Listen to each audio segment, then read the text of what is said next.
Allarme salute in Sardegna. Siamo la regione che si sente meno in forma in Italia. Il 74% degli italiani si sente bene, ma in Sardegna solo il 67%. E perché i sardi sono malati per ben 6 giorni al mese contro i 4 della media nazionale? Ti svelo i dati shock dell'Istituto Superiore di Sanità.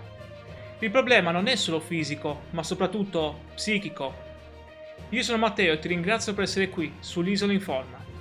I dati arrivano dal report passi dell'ISS, Istituto Superiore di Sanità, e sono un campanello d'allarme per tutta l'isola. L'indagine ha chiesto agli adulti tra i 18 e i 69 anni come percepiscono il loro stato di salute. E qui casca l'asino.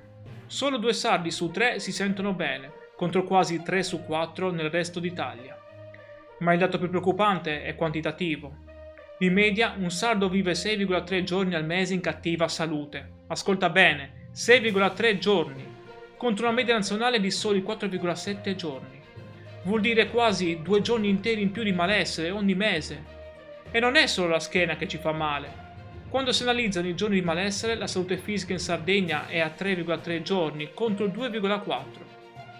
Ma il vero divario è sul lato mentale. I sardi dichiarano ben 3,9 giorni di cattiva salute psichica contro i 2,8 giorni degli italiani. Stress, ansia, depressione. C'è un malessere silenzioso che sta colpendo la nostra isola in modo più duro che altrove. Risultato? Abbiamo anche più giorni con limitazioni nelle attività quotidiane.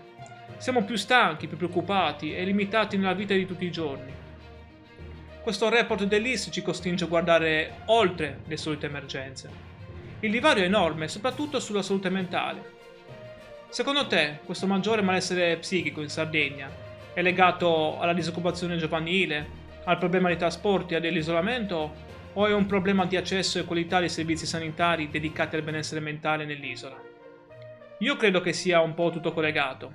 La disoccupazione, i trasporti difficili e l'isolamento pesano tanto sulla mente delle persone, ma anche i servizi per la salute mentale spesso non bastano o sono troppo lenti. In Sardegna purtroppo è un mix di tutti questi fattori che si sommano e rendono il malessere ancora più forte. La salute è la nostra vera ricchezza. E tu, come valuti la tua salute? Lascia un mi piace se vuoi più attenzione alla sanità in Sardegna e iscriviti al canale per non perderti le prossime notizie di cronaca dell'isola. Grazie per la tua attenzione, stammi bene e passa una bellissima giornata.